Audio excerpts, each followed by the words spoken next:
Labels tell us a lot.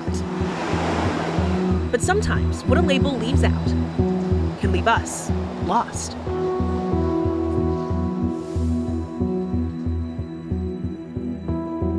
It literally cause you to have so much anxiety.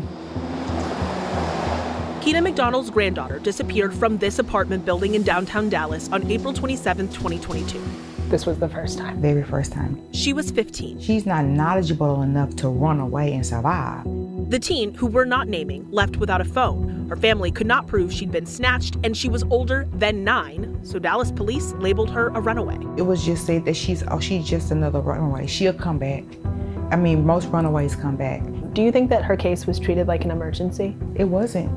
In the state of Texas, a child as young as 10 years old is considered to have run away from home if they are missing without clear evidence they were kidnapped or lured away. Dallas police, like many departments in North Texas, have policies that mirror this law, creating a difference between high-priority investigations to find missing kids and lower-level reports of kids who, again, can be as young as 10. Police determined they've left on their own, and the fact that they are missing is not enough for police to assume they are in danger. Detectives never followed up with us. We will have to call them. Lord God, to strengthen her again today, Father God. Her family prayed. They made their own flyers, and they reached out for news coverage. Just come home, baby. Do whatever you gotta do to get home. I miss you. In late May, 24 days after she disappeared, McDonald's granddaughter walked into an Arlington police station just before 6 in the morning. She was forced into a lot of things that she shouldn't have had to endure. I spoke with her mother and her victim advocate that day outside of the hospital where she was being examined hours after she was recovered. It's horrific, the things that she's endured. Her family says she escaped the people who took her and kept her. Dallas police would only confirm detectives from the Crimes Against Children unit were brought in. Was your granddaughter trafficked?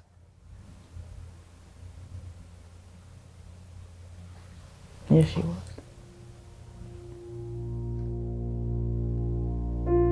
And this case mirrors many others that we've seen right here in North Texas. Last June, a 16-year-old went missing in Denton. Police posted to Facebook that she left voluntarily. She was found in Indiana 46 days later.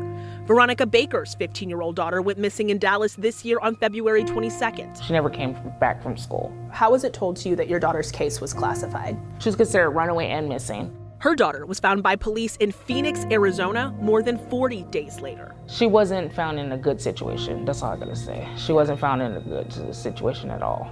And last July, a girl was recovered from a suspected sex trafficking ring in Dallas 26 days after she was reported missing from Waxahachie.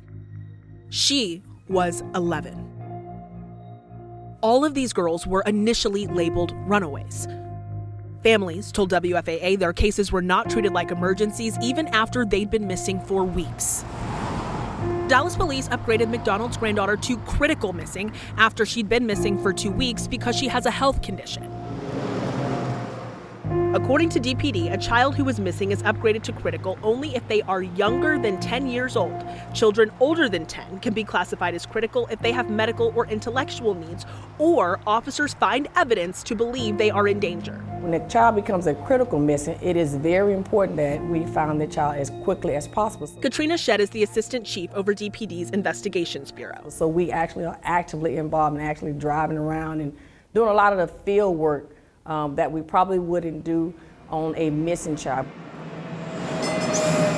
The portion of Texas law that addresses missing child cases defines a missing child as anyone younger than 18 who is missing. But many police departments use the part of the law that defines a runaway to create their own separate policies based on age and circumstances. Because a lot of times on a missing child, a child has sometimes voluntarily left. We go through the normal process of trying to find where the last location where the child was at, maybe call the school. If the child is not found, how does it kind of progress after that time? It's not dropped, but it's not escalated to the next level because it only escalates to the next level if we get additional intel that will tell us that it needs to be escalated to the next level. Keena McDonald says she did not see more urgency even when her granddaughter's case was escalated to the next level. Every time we had a sighting, somebody said they saw her, the detective never showed up. Not one time. This is what they said. They have too many cases to focus on just one.